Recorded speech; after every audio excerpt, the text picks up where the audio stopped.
Buon pomeriggio, benvenuti a tutti. Good afternoon, welcome to everybody, and especially for those of you who have had to sit in a rather uncomfortable position on the floor or outside because you're in such large numbers. I don't think I'm exaggerating when I say that this moment linked to the exhibition Christ Who Lives in You, Dostoevskij, the image of and the icon and the portrait, is one of the most significant and important moments of the meeting of this year. It's one of the most significant, and also it's a moment that most exemplifies that reality that is the meeting. A meeting that continues to offer to each and every one of us an important possibility to check out whether we are willing to learn and learn always. I take the responsibility of asserting that this exhibition, which is exhibition on the great Dostoevsky, that this exhibition is a point of no return. In other words, we will no longer be able to read Dostoevsky as we have done up to now after this exhibition. But as I say, I am very, very grateful for the immense work done by Tat'jana Kasatkina together with another very important figure, with his students and scholars, Italian and Russian, in their work, which lasted a year and a half. And as Kulyanka Rong mentions in the introduction to the catalogue, this work has given us the possibility that our eyes be open. And it provides the surprise for somebody who has been up to then short-sighted and not able to see things, and the surprise of seeing things. And what we see before us, before our eyes, becomes fully realized and present. This is the invitation that Dostoevsky proffers to us. In other words, if you take any fact of real life, even if it is not so evident at first glance, and if you have the strength and the eyes, you shall recognize a depth that doesn't even exist in Shakespeare. But this is, in fact, the crux of the matter. It is important to the eyes of who? Who has this strength? This is not the only exhibition that helps us to open our eyes. I'm thinking of the extraordinary work done by John Waters on rock, or the exhibition of the surprising event that almost, in fact, surprised and overwhelmed the Prime Minister Monti. We all saw his shock, the unforeseeable instant. We saw that Monti was very surprised and almost overwhelmed by what he saw. This exhibition asks us to take a journey, asks us to work. It demands that we learn, once again, what we think we already know. And in this sense, it is part of the human journey in the drama of the life of each and every one of us. This provocation that Juliana extends to us, i.e., to go to the real meaning and the ultimate consistency of what we are. What is my I? What is the real root that will allow change? We, who have been readers, either attentive or casual readers of Dostoevsky, are used to reading him, but Tat'jana invites us to look further, to look through the eyes of someone who was converted, a great sinner, a great Christian, to look through his eyes and see the true texture and consistency of the reality of Christ, to see through the pictures, the compositional pictures that she will talk of, how Christ happened not 2,000 years ago, but now. This is the most surprising and striking thing. Compared to the easy prospect of keeping separate and distinct the prospects and perspective of the two views, that of the icon and on the west that of the painting, rather than that, we are faced with a radical challenge for our life. In other words, what is really essential? What is really new in time and in space? Are you willing to look truly at this? Because answering this question, we discover that the unity of the I, the unity of experience, the unity of faith is already a possible reality, a reality that is possible. Ecumenism has never been voiced in this year and a half, but rather the word experience has been mentioned, because the essential thing, as Tat'jana always underlines, is that either tradition becomes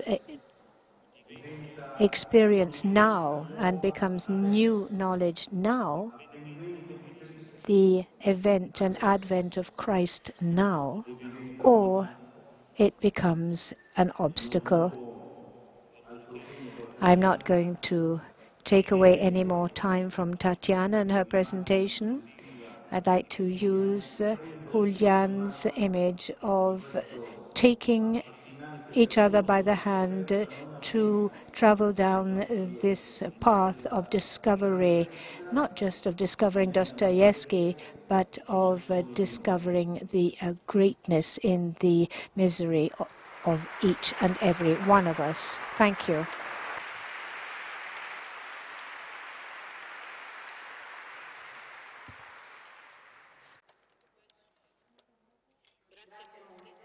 Thank you very much.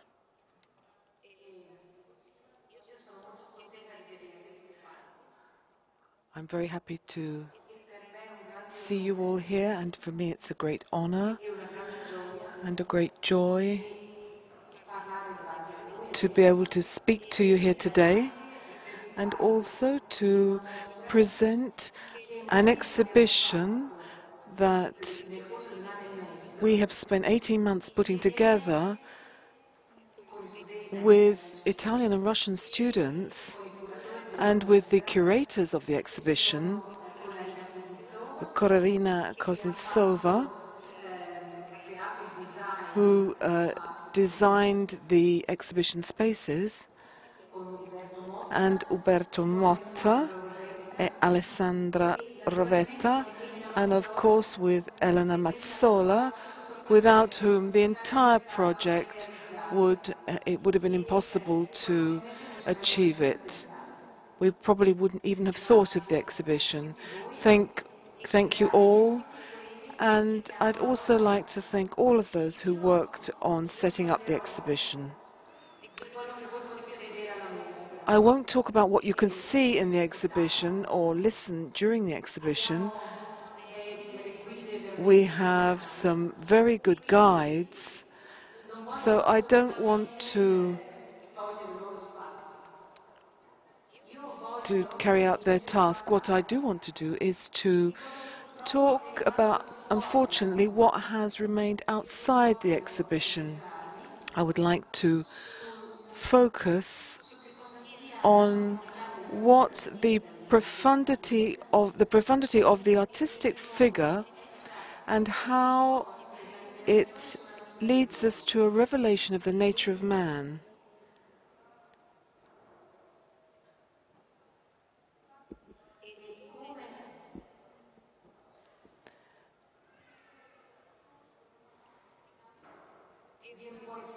And how this emerges in the novels and in everything you can see in the exhibition, and everything that is not included in the exhibition. First and foremost, I want to talk about the novel The Possessed. We haven't been able to insert this novel in the exhibition, but what happens in this novel is extremely interesting.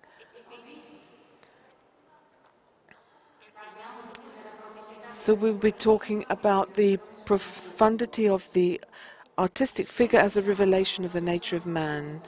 We talk about a profound person or a shallow, flat person. What do we mean? We talk about a profound writer or a superficial writer. And what does this mean? We talk about a work of art, saying that it has such depth. But what exactly are we talking about? Usually, we don't explain this sensation, but its explanation would clarify many things, both on the nature of man and on the nature of his creativity.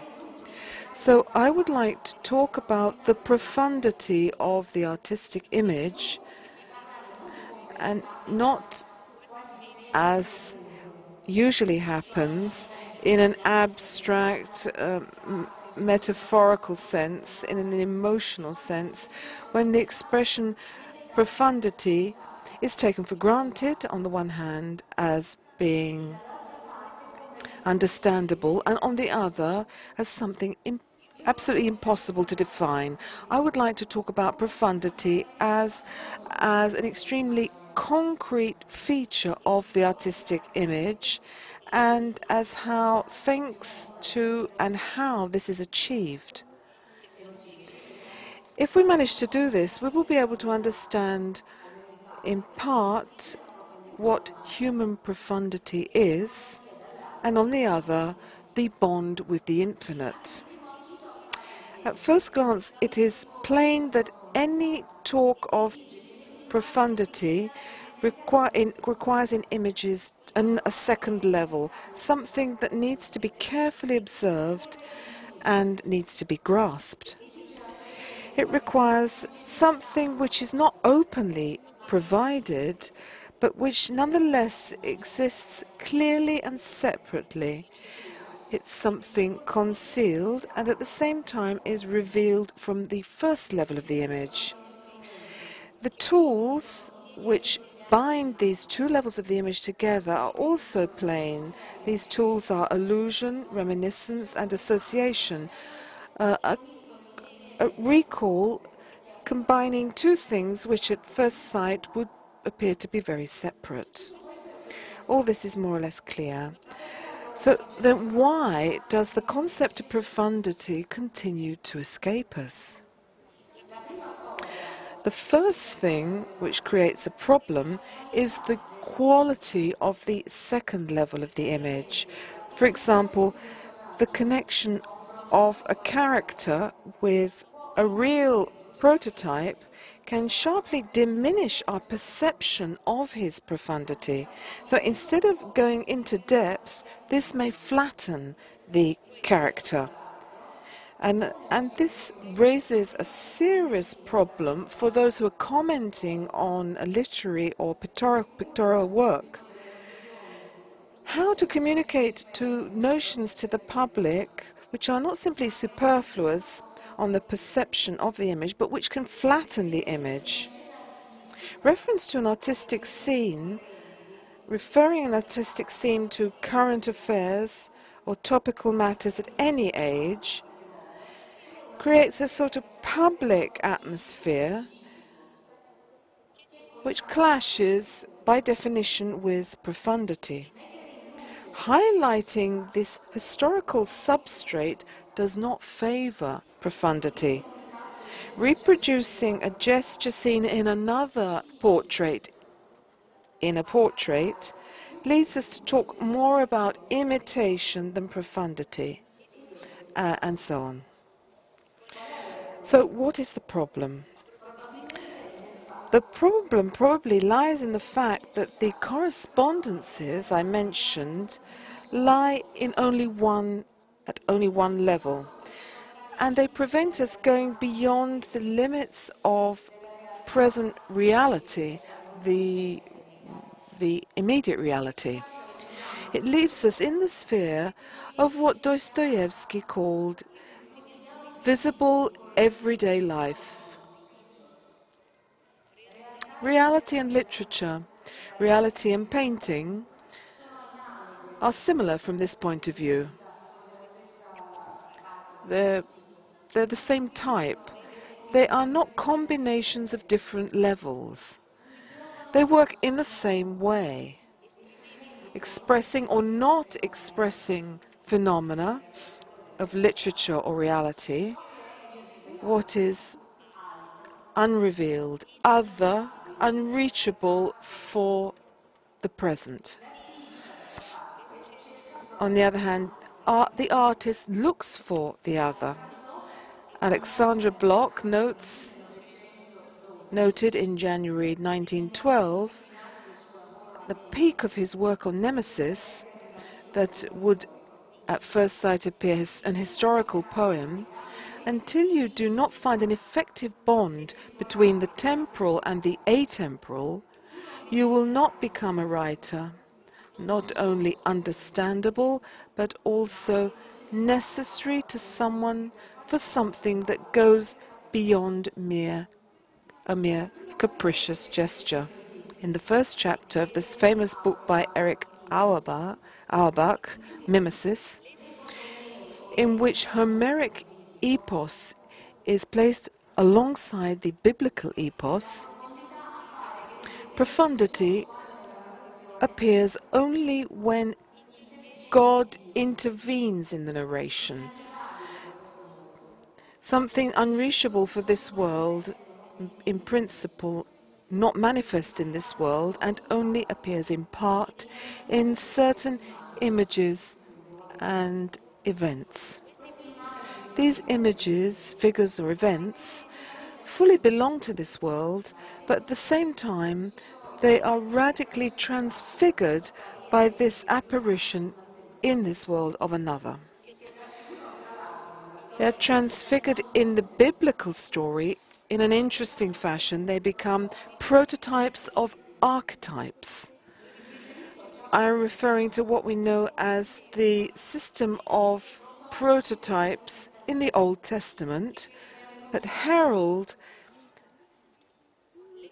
the figures that will be revealed in full in the New Testament.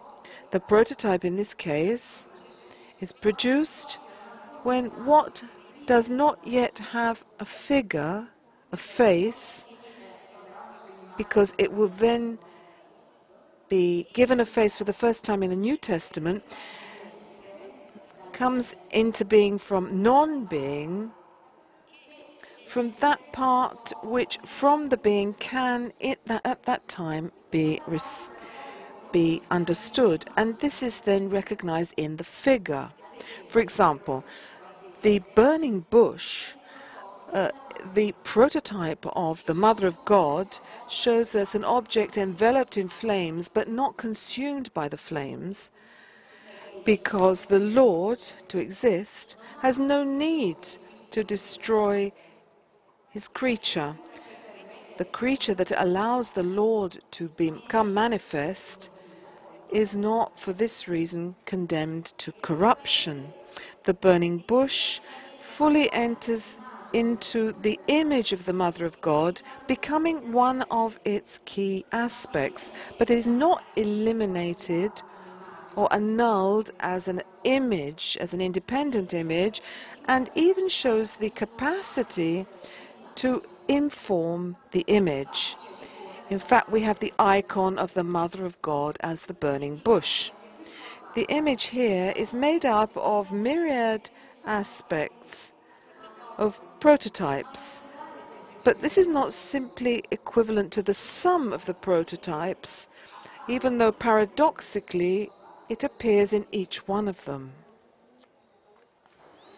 The presentation in the biblical story of the prototypes of the archetype plainly has an educational meaning for humanity, revealing the properties of the archetype which it did not know through the condition of the surrounding world.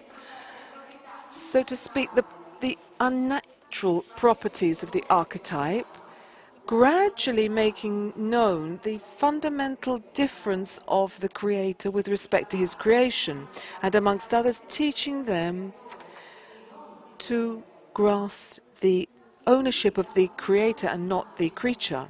So the profundity of the image does not appear when narration takes us into the mists of time. Auerbach himself said that when it takes us beyond the confines of time, not when it sends us to what it refers to what is similar, but when it refers to the same thing, which is the same and at the same time something completely different, because this exists in another level of being.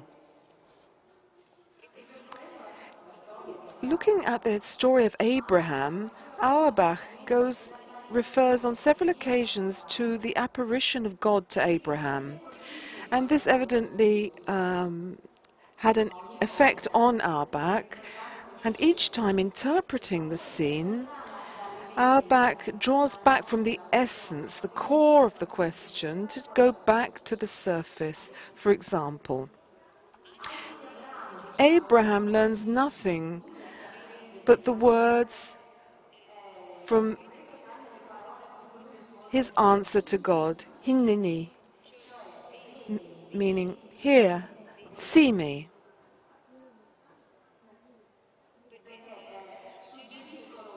Because these words suggest a singular gesture of willingness and readiness to obey, but which the reader must nonetheless work out for himself. In actual fact, this scene is ideal to highlight the relations between the first and second level of the image, creating a profundity. What escapes the scholar who answers Abraham's reply and defines it as a singular gesture ready to obey, he forgets the most concrete and unusual facet of Abraham, and that is the disturbing impossibility for Homer, which is Abraham's freedom with respect to God. In Homer's epos, there is no ceremony in their apparitions. They only depend on how and when they appear to the hero. In the life of the hero, how it is possible to live and be others, but they don't belong to another world and do not need to ask permission to enter it. On the other hand, Abraham's God must knock on the door for the world to be open to him. In any case, Abraham's reply, which is usually translated as, "Here I am," in actual fact means, "See me, look at me," is plainly a formula of permitting God to enter into contact with man, to see him, to see the one who has been called. This "see me" takes us back to two crucial passages in the scriptures. In the first place, in the book of Genesis, where God looks for Adam and Eve, who were trying to hide from him after the original sin. God is looking for them and he cannot find them. I've already said on more than one occasion, and I repeat, that it would be extremely ingenuous and incautious on our part to construe Abraham's search by God as a sort of game of hide and seek between an adult and a child. This, he cannot manage to find them, is very serious. Here there is no game on the part of God, as the usual moralizing interpretation of this passage of Genesis would propose. As at the beginning of creation, the omnipotent Lord withdraws, leaving the field, freeing the place to his creature, he enters into this place only with the free permission of the creature he has created. First of all, with the consent of man, created as the owner and worker in the Garden of Eden, as the intermediary between God and his creation. The Lord, not paying attention to man's freedom, does not cancel out his image and likeness in man, which are freedom. And for this reason, if we want to remain hidden to the eyes of the Lord, we shall remain hidden, with all the consequences that ensue. Because, as a rabbi said, the Lord is everywhere, wherever you let him in. And in this connection, I'd like to mention the title of my book, which is presented for the first time at the meeting.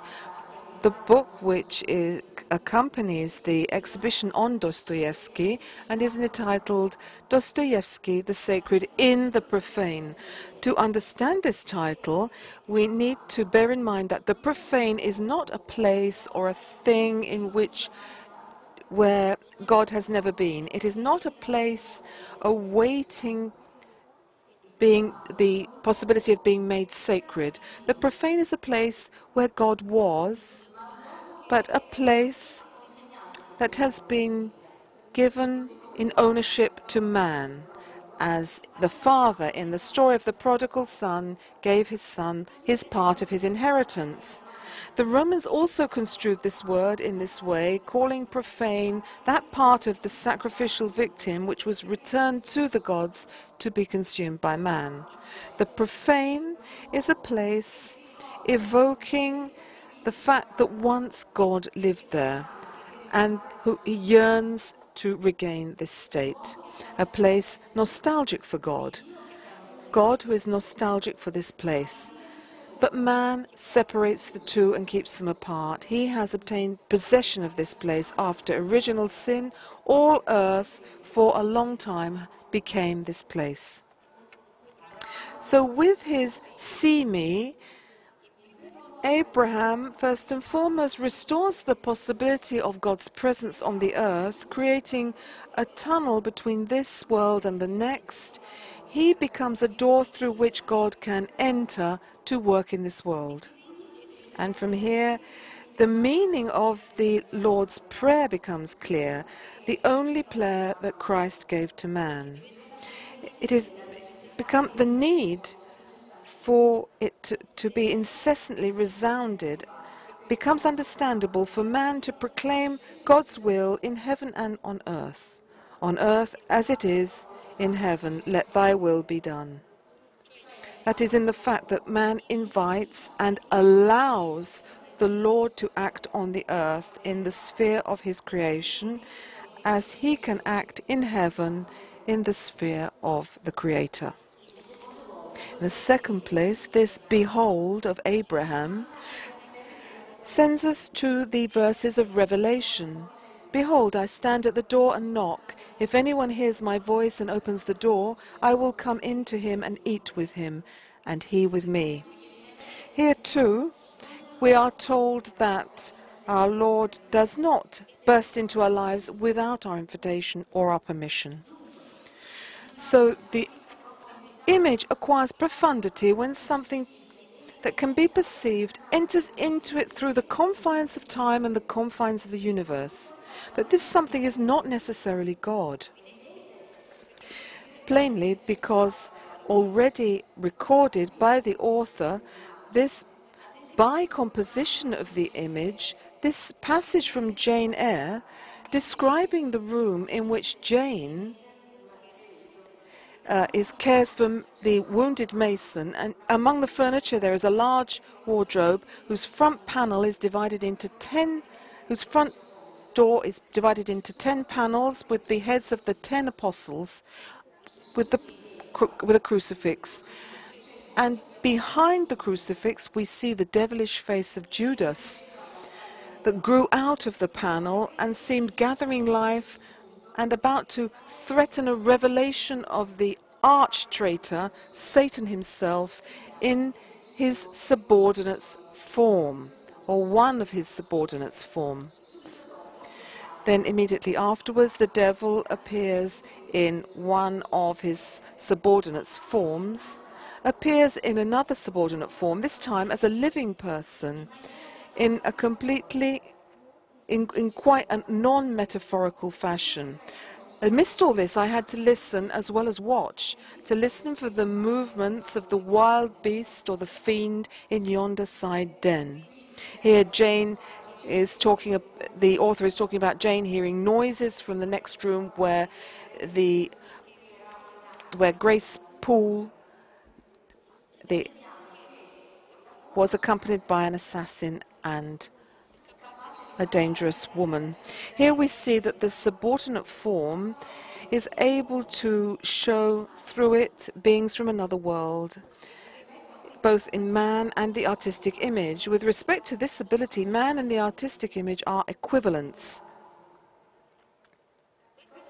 This conception, amongst others, in Western European culture, determined the actions of the Inquisition. So burning subordinate forms, i.e. those or whatever books and paintings that offered a refuge for the devil. They became his asylum, a receptacle, a tool. So burning them as places in which the devil could not erupt into the Christian world. So without justifying the work of the Inquisition, we need to bear in mind the seriousness and the existentiality of the problem of the correspondence between these first and second level in images, that is, between archetypes and subordinate forms, without wanting to justify the actions of the Inquisition. And these actions cannot be justified even from a purely pragmatic point of view, because they were poorly effective and in the long term were even counterproductive. But we do need to understand them. The essence of what made wizards and witches is expressed very precisely in this passage from the work by Sprenger and Institores, Hammer of Witches, which was a very popular book for centuries. We can conclude that to ruin livestock, witches only had to go near the livestock or look at them. The rest was the work of the devil. If the witch had not participated in any way, the devil would not have been able to damage the creatures, as we said before. From this quote it follows, in the first place, that to do evil and harm in the world, to damage the creation, The devil needs the indispensable collaboration of man, and in the second place, this collaboration may be minimal and simply a recognition of the collaboration, simply allowing interference by the devil. In the Christian cultural memory is indelibly impressed with the fact that man has been given unique dignity which was not revoked even after original sin. Dignity to be owner and worker, the gardener of the earth, Lord of creation. But without the consent and the help of man, at least insofar as influence over others, nothing is carried out on earth. Nikolai Gogol, starting from Evenings on a Farm near Dikanka, simply described how man could simply look and open his eyes to look either at good or evil for this to occur in the world. So anyone who has read Gogol would have been able to learn these concepts without having to study the work of Sprenger and Institoris. Even today, man increasingly, without even realizing his great power, will often sell or swindle, in modern terms, the creation.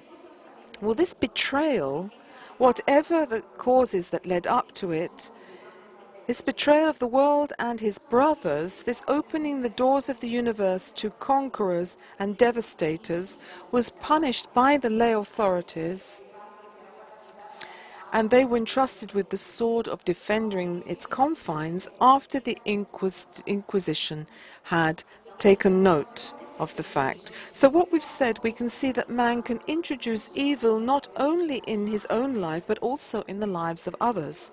For this reason, men are not separate, but bound together closely and directly, in far more strongly than they would like to think. But at the same time, this means that man can allow God to enter not only his own life, but also the lives of those for whom he prays. Prayer for others indicates our consent, allowing God to enter and act in their lives. In general, we constantly act as channels of communication, even though, unfortunately, we are not truly aware of this. Going back to Auerbach's text and looking at the epigraph he chose, we can say that space and time, had we but world enough and time, in the creation of the profundity of the image, there will be no help. The prototype, the precursor of the image in time, in the current everyday life, does not create profundity. Only the archetype can create profundity. The prototype and the prototypes create what we can call the density of the image, how it can be known, its capacity to be present at all times.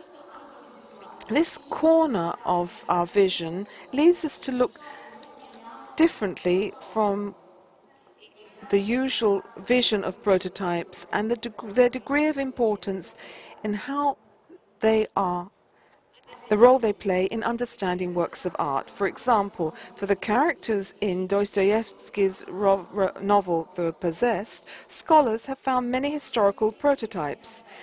Dostoevsky himself indicated several, recalling them in Stepan Trofimovic's notebooks with the name of Granovsky or Pietrovich Govensky.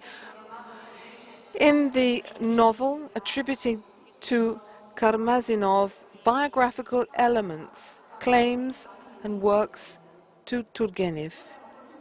And I could carry on endlessly. Each prototype, scholars claim, is important to understand the image created by Dostoevsky.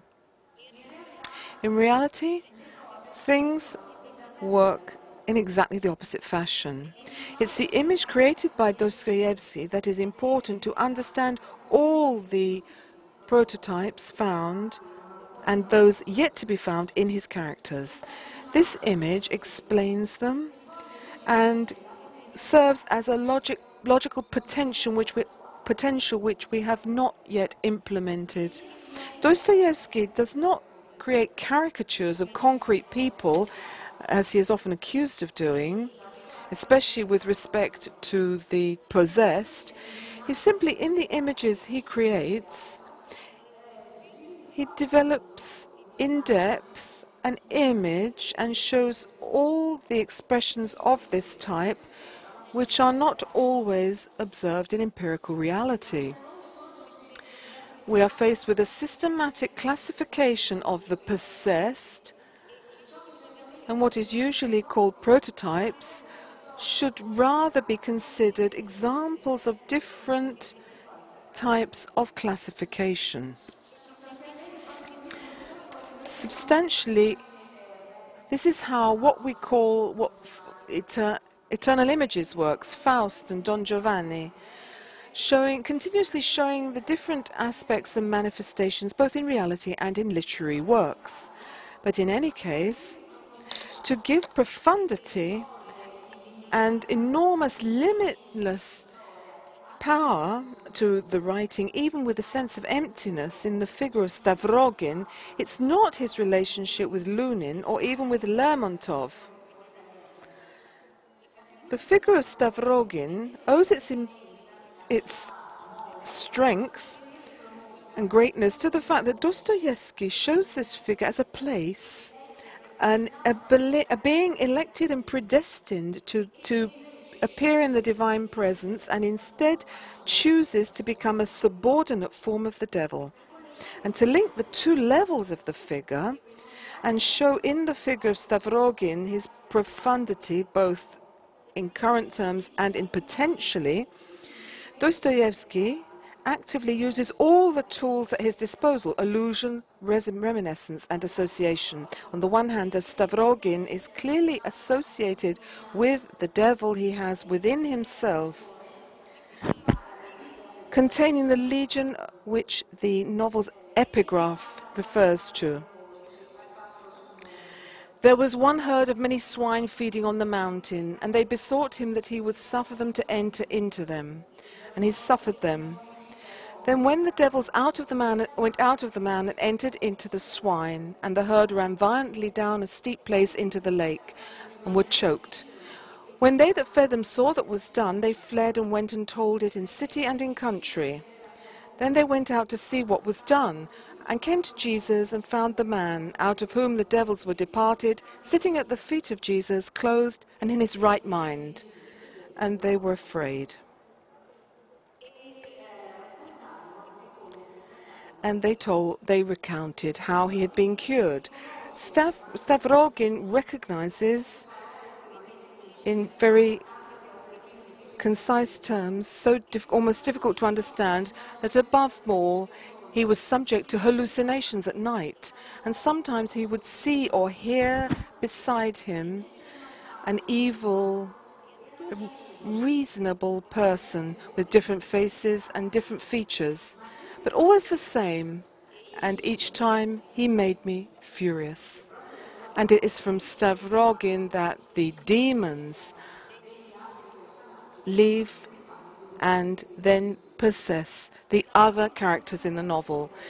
Stavrogin is at the same time the beast. They say about him, the beast showing his claws.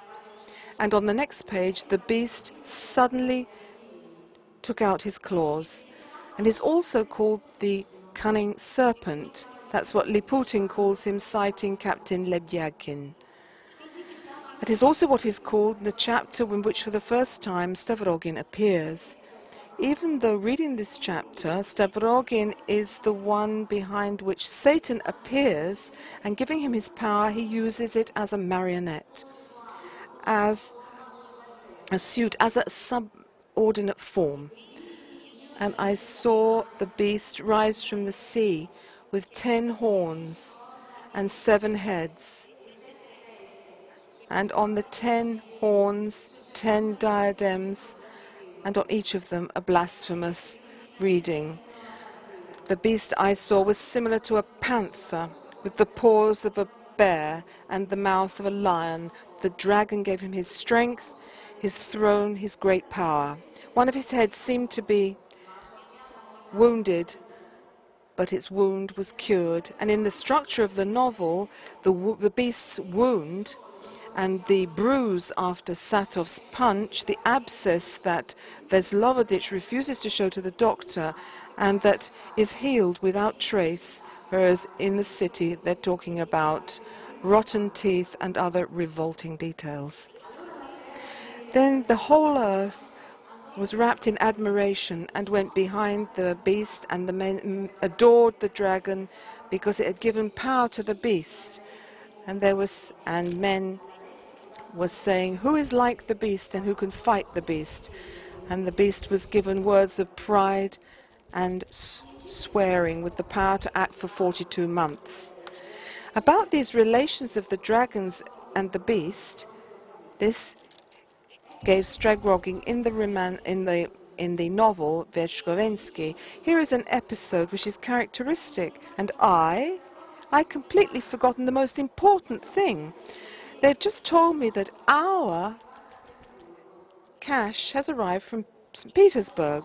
What? Your trunk, your things, your coattails, your trousers, your linen, it's arrived. And together with your things is my jacket, my coattails, and 3 pairs of trousers. Do you remember, in our, i.e. in your trunk, together with your things, there is the most important thing, my suit.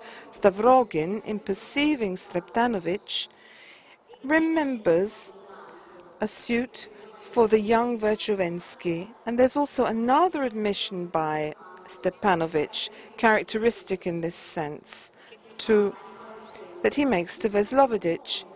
I'm a fool, but I don't want you, my most important half, to be a fool. But then he changes tactics, stating that now he will, with full will, he will do everything he can, because in actual fact he is not Satan, but another beast with similar horns like a lamb, because it could be the same thing. The prophet of the great beast, the Antichrist, proclaiming the beast impostor of God, creating his idol and realizing his social program of the kingdom of the beast. And he saw...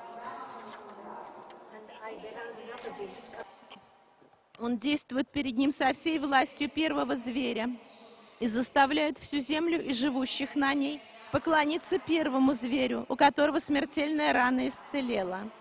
И творит великие знамения, так что и огонь не сводит с неба на землю перед людьми. И чудеса, которые дано было ему творить перед зверем, он обольщает живущих на земле, говоря живущим на земле, чтобы они сделали образ зверя, который имеет рану от меча и жив. И дано ему было вложить дух в образ зверя, чтобы образ зверя и говорил, и действовал так, чтобы убиваем был всякий, кто не будет поклоняться образу зверя.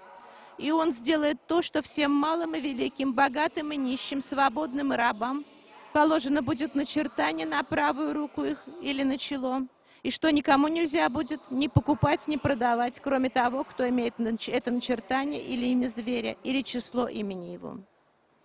Недаром именно Петру Верховенскому задаст Степан Трофимович вопрос. Помилуй, да неужели ты себя, такого, как ты есть, людям взамен Христа предложить желаешь? Хочу обратить ваше внимание на то, что взамен Христа это самая точная из возможных передач на русский язык греческого слова «антихрист». Достоевский точно воспроизводит структуру образа зверя, данную в Откровении, где показано, как зверем пародируется и извращается божественная троичность, как на место принципа триединства является принцип маскировки и уголовной подставы. Сатана прячется за зверя, выставляя его вместо себя правителем царства, которое разрушится через краткий срок.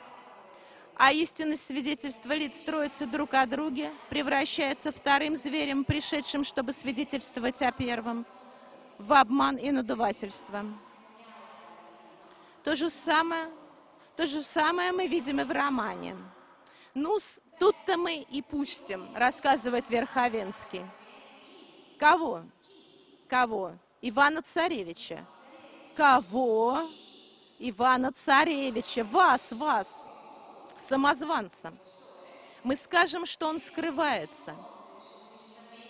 Тихо, каким-то любовным шепотом проговорил Верховенский, в самом деле как будто пьяный. Так Достоевский передает экстатическое состояние лжепророка. Знаете ли вы, что значит это словцо? Он скрывается. Заметим, Достоевский настойчиво повторяет в речи персонажа то, что должно напомнить читателям предупреждение так называемых малых апокалипсисов.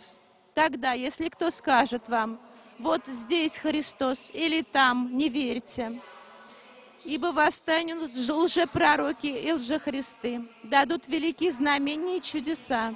There shall arise false Christs and false prophets, and shall show great signs and wonders, insomuch that if it were possible, they shall deceive the next elect. Behold, I have told you before. Wherefore, if they shall say unto you, behold, he is in the desert, go not forth. Behold, he is in the secret chambers, believe it not. For as the lightning cometh out of the earth and shineth even unto the west, so shall also the coming of the Son of Man be. In fact, this recalls the legend of the coming. And Plotzy continues, he says, he exists, but nobody has seen him. Oh, what legend can be created, and especially a new energy is circulating. This is what is necessary. It makes us weep. But what has socialism come to do? It has destroyed the old forces. It's introduced nothing new, but here, what unheard of strength. All we have to have is a leaning place in order to raise the world. This last sentence affirms that the impostor is only the instrument of the short term, a front taken by the dominator. Stavrogin seems really a parody of the creator because he does not create but betrays and perverts the world around him, filling it with wickedness and whirlwinds without reason. This example suffices. All our women have lost their reason for the new guest. They are divided into two parts, one that adores him and other that detests him, but nonetheless they have lost their reason, both the first and the second group. But the fundamental play is the creation of man, the creation in his own image, or better still, the likeness of one of the masks behind which is emptiness, a gaping hole, a creation of man which introduces in him the legion, or, to use the phrases of crime and punishment, which inoculates in him a treacherous idea. This replacement, Stavrogin instead of God or Stavrogin instead of Christ, in the novel, we see this being referred to many characters. Stavrogin was saying the same thing of Statov, saying, you seem to see him as a sun and you as little flies. Or Lebratyin says of Stavrogin, I have waited for you like the sun the whole week. The sun, as we all realize and we can see in the exhibition, is a traditional name for Christ. Fedka, the prisoner, openly says to Stavrogin, before you, O Lord, I am as before the true one. Following on in the novel, we will look at Stavrogin as a star. Here we have a star and not one of the many young people. This is how things must be understood, says one of the old men at the club. And here we have evident allusions to Lucifer. Everyone sees in him, Stavrogin, the man called to rectify the distorted world. And it's not by chance that Stravogida, the general, compares and likens his son to Hamlet. And each proposes his own idea, his own method. And this, again, refers to Lucifer, since we are waiting for a restoration of the world by the very figure that led the world into disaster. But a particularly interesting moment is the affirmation of Lebyagin, who welcomes Stavrogin, offering him food and saying, these gifts are yours, since you here are the host, not me. I am here just as your subaltern. This is a statement which is a parody of the words pronounced by the priest at the communion, your things chosen amongst yours, offered for everyone and for all. Now, this same prayer harks back to the prayer of David at the consecration of the temple, whereas the words of Lebrakin are a paraphrase of this. But who am I and what is my people that we should be able to offer so willingly after this sort? For all things came out of and are thine own. For we are strangers before thee and joiners. Now, Stavrogin, occupying the place of the husband of Maria Timofrene. Maria in Hebrew means a celebrated one, and Timothy in Greek means he who honors God. So Maria Timofrenia is that person who is celebrated by those who honor God. And this, of course, refers to the Mother of God. In fact, the very name Maria and Mary is, of course, linked to the Mother of God, even if you don't give this name to children. And Maria rejects God from his heart. This Mary rejects God, leaving anguish, emptiness, mirage, and nightmares, and at the end of the day, annihilating the character Mary. The Immaculate Conception of the Mother of God and the offering of her Son for the sacrifice of the world are parodied in the lame girl. The fact that the lame girl gave birth to a child. She has no husband, and she doesn't even know whether the child was a girl or a boy. This is a perversion of the idea of Christ, the whole man, whereas the sex indicates a half person. And the fact that the lame girl wrapped her child in lace and put petals over him and took him non-baptized and offered him up to sacrifice, throwing him into the pond, is another parody. This same marriage will be reproduced and translated into the story of another Mary bound to Stavrogin, and will be called Marie in French. And this is the wife of Satov. Marie will go back to her husband to give birth to the Stavrogin's creature. We can say that Maria Timofeevna, in fact, incarnates the Russian schism and perhaps the birth also of the Russian sects, whereas Marie is the Catholic Church. Both are attracted by the Antichrist, but both, in fact, will reject them and wash with their blood, their own sin. This analogy is respected in the alteration and falsification of the intuition of Maria Timofrenia. The Mother of God is the wet Mother Earth. In fact, the sense which is the equivalent of the prince, and the prince is Stavrogin. One surrogate leads to another, in other words. In both cases, the lame girl confuses the task with what is the fact. The likening by Dostoevsky of Mother of God and the Earth is often considered as heretic, but it is not this. The appellative, the Mother of God in the prayers, "O blessed earth that generated an uncultivated ear of corn," the name of John the Apostle indicates a truth which is concealed behind this. The Mother of God is the Queen of heaven and earth, but represents the whole of the kingdom and is a representation, the face, the head, and not things separated from it. The whole kingdom is not sufficient to make a king, but the king is the whole kingdom. In Orthodox hymns, the Mother of God is celebrated as a promised land where milk and honey flow, a field that yields fruits aplenty.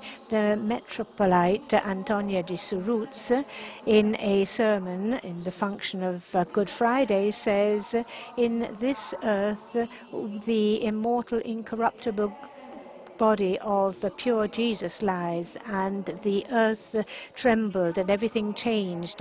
We are, in fact, before the continuation of the Annunciation, the continuation of the action which took place one day thanks to the Holy Virgin's willingness to bow to divine will. Except now it is the earth to take into its womb the body of the Lord. As before the first creation, the Mother of God was sanctified, so now the whole of creation is sanctified, receiving the possibility of being a holy resting place if it wants and if it is faithful. The earth, like the Mother of God, has borne in its womb the Lord. The earth shelters in its womb all the sons of God until the resurrection. The Mother of God, the first pure creation, does not contaminated with sin, is the earth, the blessed earth. The earth of the covenant is the archetype of the Mother of God. In fact, the secret sense of the task received by Israel, the secret sense of the movement towards the earth, the promised land in space, is the movement towards a Mother of God over time. And that the worship of the Mother Earth as the Mother of God is not a heresy. And in fact, heresies never really invent anything, but deviate and distort something which is originally authentic and true, altering its nature. And this is a case in point. The heresies venerate the earth, which is encumbered by our sins, and not the divine earth, which shows the beginning of the restoration of the creation. And Maria Timofeevna, like all creatures of Stavrogen, alters one of the holiest pivotal Christian intuitions. With regard to Stavrovin's other creatures, Father Sergei Bulgakov writes with regard to Stavrogen and Satov and Kirillov. He was a tempter, seducing them with a spectral truth. Temptation always has to do with a half-truth, which is passed off as a whole truth, and the consequence, therefore, is presented as if it were an end unto itself. So we look for the consequences rather than the causes. Temptation deceives, destroying harmony and the structure of the whole, belying the full knowledge, in other words, virginity. And it's this destructive action that Stavrogen exercises on the souls and minds of Kirillov and Satov, one with the idea of divinity and the other with the idea of the divinity of nature. Father Bulgakov says, seducing Pietro Verkovicek with the idea of the equality of man, with the idea of the union of humanity around one single center, a personality that drags everybody invincibly on. And Kirillov makes a divine thing of the I instead of the person, Satov, the ark instead of the covenant. the ark is made divine. In other words, everybody attributes divinity just to the container, not to the content. And they venerate these containers for themselves, independent and regardless of the content. And in fact, a container made divine, regardless of its content, becomes an idol, a shell, and the depths, in other words, where the devils nest, as we see clearly in the paintings of Hieronymus Bosch. Indeed, just like the demon-possessed man of Gadara. Indeed, we very often here asserted the ideas of Satov almost as the ideas of Dostoevsky. However, Dostoevsky clearly sees the truth behind this and the reality. And he says, indeed, as soon as a new religion comes up, a new nationality is born. Look at Jews and Muslims. The Jewish nationality formed completely only after the law of Moses, even if it had already started with the law of Abraham, whereas Muslim nationalities started only after the advent of the Quran. To keep the spiritual values received, immediately people are attracted one to the other, and only then, with zeal and trepidation, with a working one alongside the other, one for the other, as was eloquently described, only then do people start to think of how to organize themselves and how to maintain the value received without losing anything of it, almost as if to find a civil formula for peaceful coexistence, which helps them to show to the whole of the world in the fullness of its glory the moral value that they have received. And note, he continues, not just after eras and centuries, because each has a law unto its own, when we see nationality start to tremble, its spiritual ideal starts to tremble, and along with it the nationality, and its civil code starts to shudder, and all the civil ideas start to be dimmed. According to the character assumed by the people of the religion, we see civil habits form of the same people. Therefore, civil ideas are always directly and organically linked to moral ideals, but especially it is without doubt that these latter arise from the former. They never appear autonomously because their aim is to satisfy the moral aspiration of a certain nationality, as and to the extent that this moral aspiration has been formed. Therefore, the self-perfectioning of the religious spirit in the life of peoples is the fundament of everything, because attaining self-perfection means professing the received religion, whereas civil ideals by themselves, without this aspiration of self-perfection, would never come about and indeed cannot be born. Personal self-perfection is not just the beginning of everything, but it is also the continuation and the end of everything. It envelops, establishes, preserves the organism of its nationality, and only that. And the civil formula takes substance because it has been developed for this, to keep the original received value. When in a nationality we lose the desire and thrust for self-perfection which generated it, well, then gradually we see the disappearance of all the civil institutions, because there is nothing to guard anymore. And we therefore cannot say what you say in this phrase, this is why the maximum degree of social perfection depends on the perfecting of social institutions that educate civil values. They have to be, from the beginning, Christian values. This is the end of the citation of Dostoevsky. What Satov, in fact, preaches is an evident alteration and deformation of the idea of Dostoevsky. Satov makes divine the God-bearing people. In other words, the people that are bearers, but not what it bears.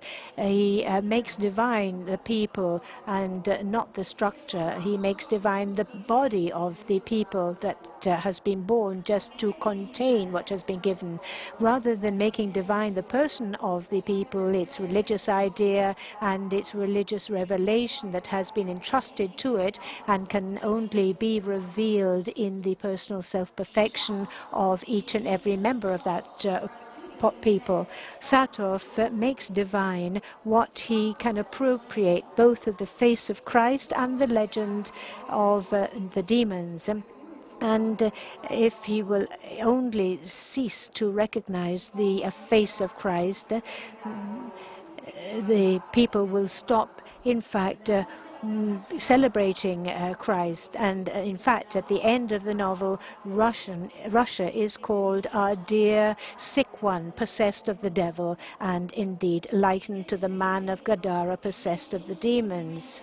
And the idea of serving God is replaced by Satov with the idea that the people can appropriate God, lower God to make him an attribute of the identity of the people, he says. The idea and the desire to give to everybody the value given to the people is replaced here by the desire to conquer with one's own God and refuse and reject all other gods. According to this principle, Satov, in fact, misinterprets the precious idea of the people as the Ark of the Covenant. Going back to Mary Timofeevna, we should underline that Stavrogin marries her just because of a bet made under the influence of wine. And this marriage, under the effect of drink, seems to be a perversion, a malignant distortion of the marriage of Cana. The wine there is for the marriage. Here, the marriage is for the wine. And in fact, we see a series of citations which very often go unobserved, but which create within Dostoevsky a very thick texture. He creates a series of personages, the figure of the Antichrist, which is likened to the figure of the Lord and Christ, but likened in this way as an outrage. The outrage is the stylistic sign of the possessed. In the light of all this, we must acknowledge that the pamphleteering style of many of the prototypes of the Neville is very strongly exaggerated. What we call as prototypes, in fact, link the figure to the person that we have in front of us and bind him to that reality. And it's not important as to whether it's a prototype or a post-type. In other words, a type which is made a posteriori. For the celebrated scene in the novel The Brothers Karamazov, where we talk about the crucified, hear about the crucified boy and the pineapple composition, this episode, which is narrated, nobody here has tried to find prototypes in a current reality. In fact, everybody was simply shocked by the monstrously perverse story.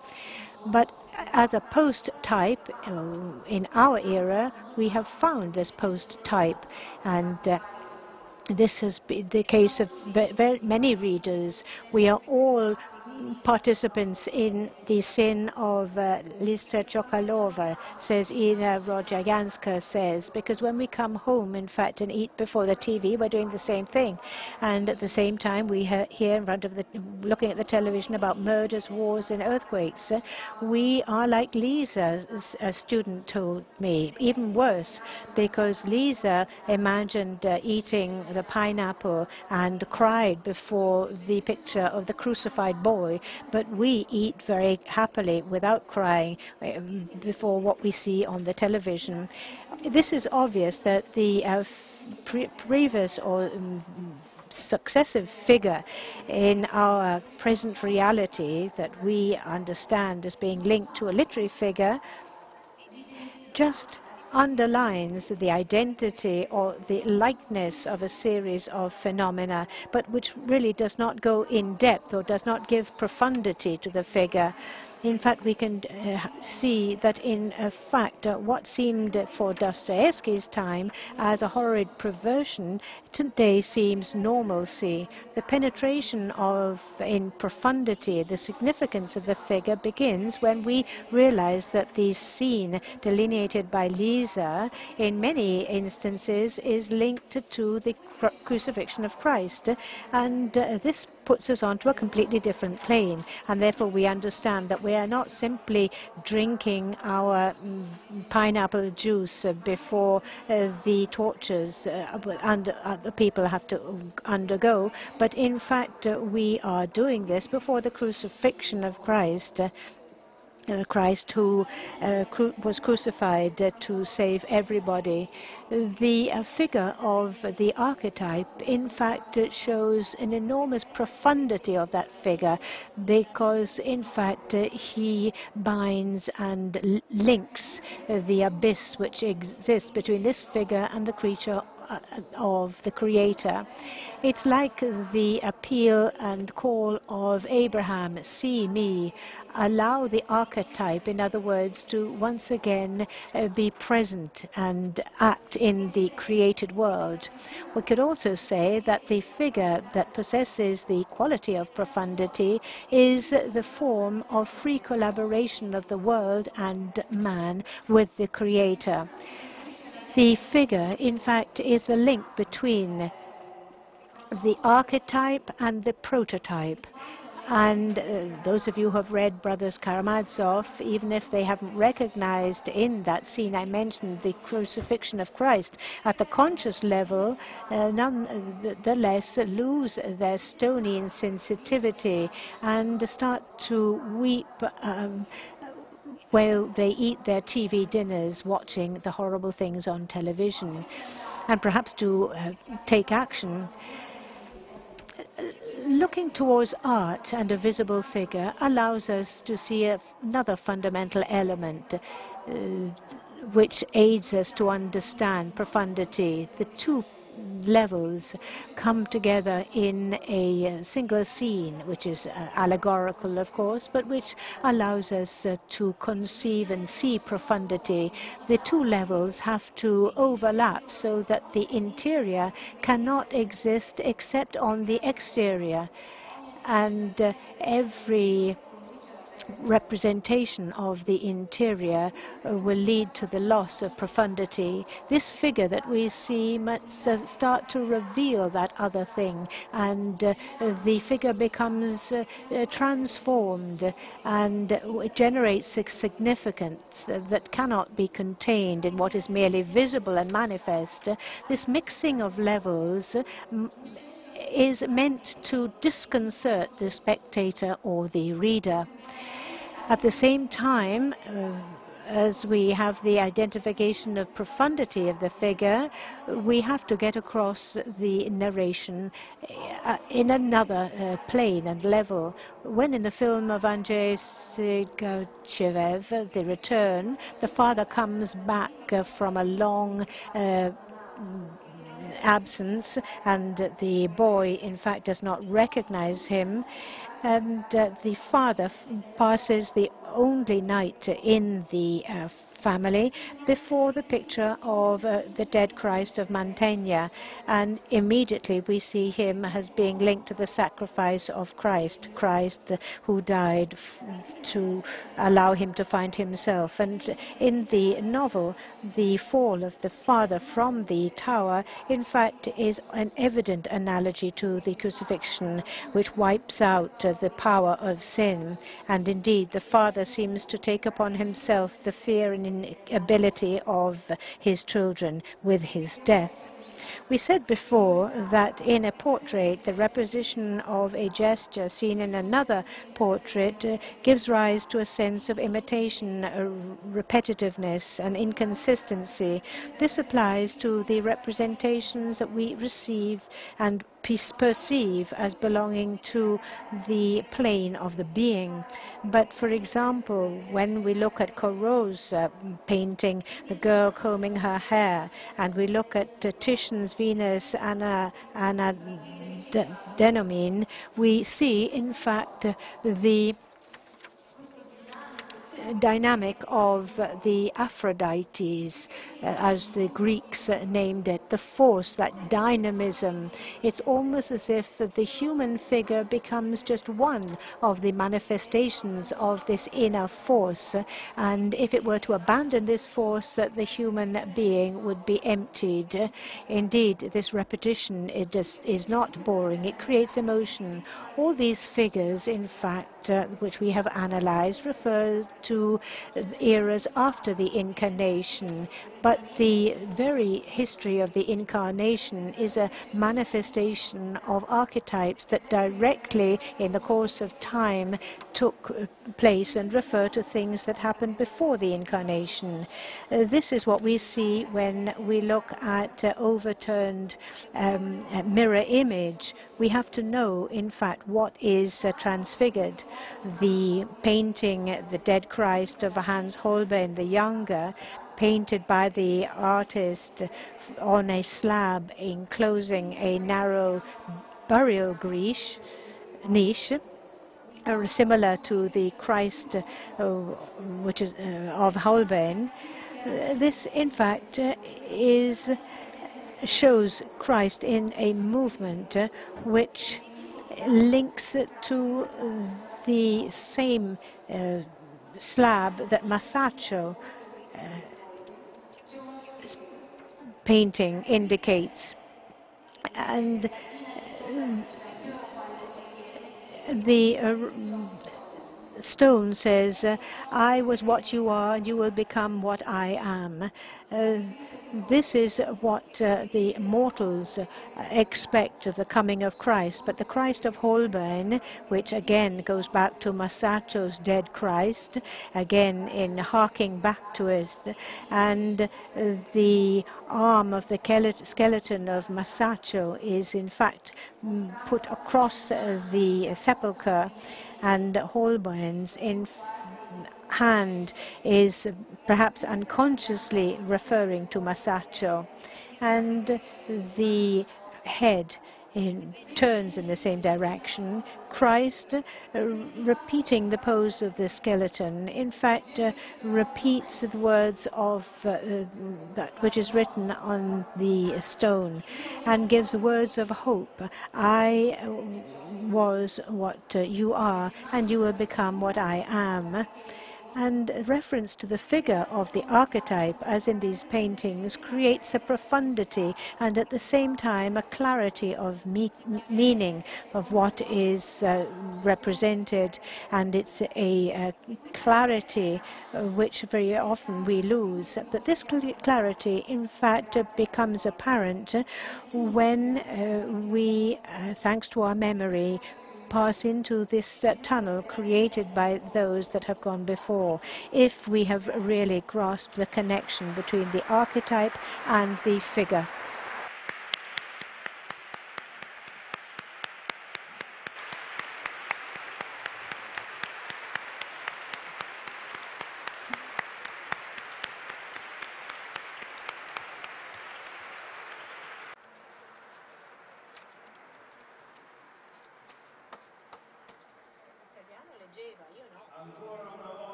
Once again, without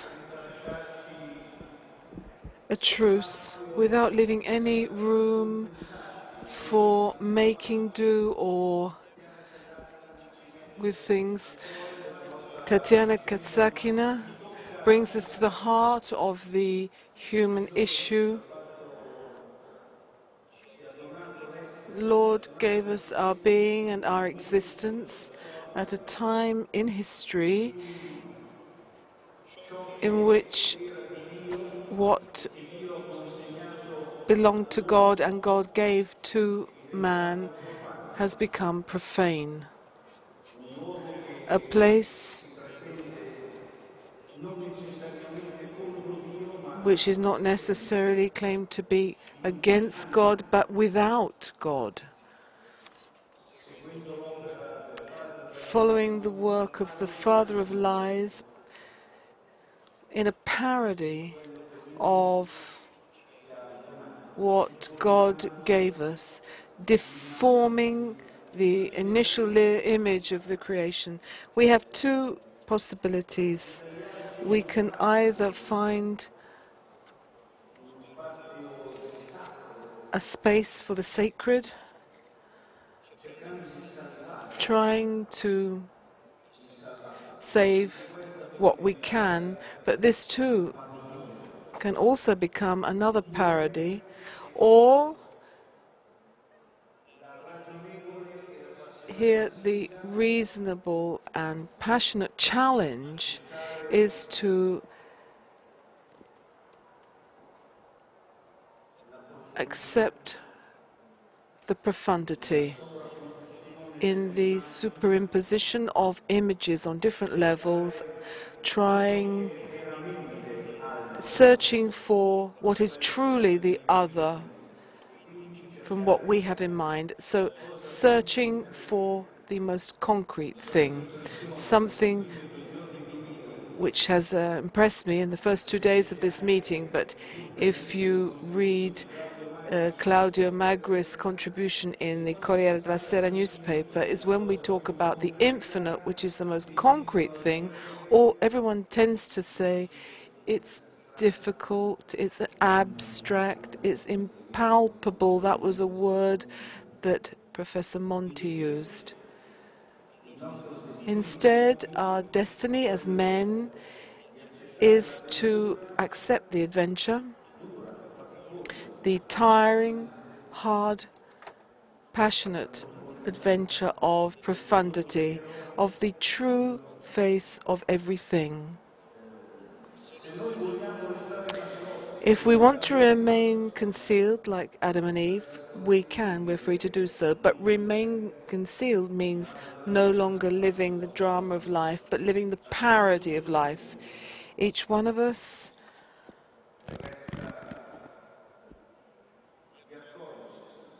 is left to realize, as Abraham had to, how the Lord will burst into our lives now.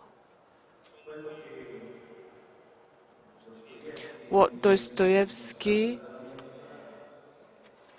said in an interesting part of the exhibition, Dostoevskij reminds us he took his step, he has done his journey, and he has embraced all of creation. And for paradise to manifest itself, only man's answer is awaited. God is waiting for man to take his step. I feel that Tat'jana Kasatkina is a close friend, and we are truly grateful to her, because we need men and women to live up to their desires, people who will make the Don Giussani's good wishes, the wishes he gave to us here. He said that I wish you will never be calm. I wish you to be alive and to be hungry and to be thirsty, because when you stop learning, there is a parody, there is a scheme, there is a form ready, the Antichrist of the inadequate, not the Lord of time and space, not the person for whom living the instant is worth it, as living a new birth, a continuous discovery. Let us thank Tat'jana Kasatkina once more. She spoke about her new book, which you will find on sale in the bookstore. Dostoevskij, The Sacred in the Profane. Thank you very much.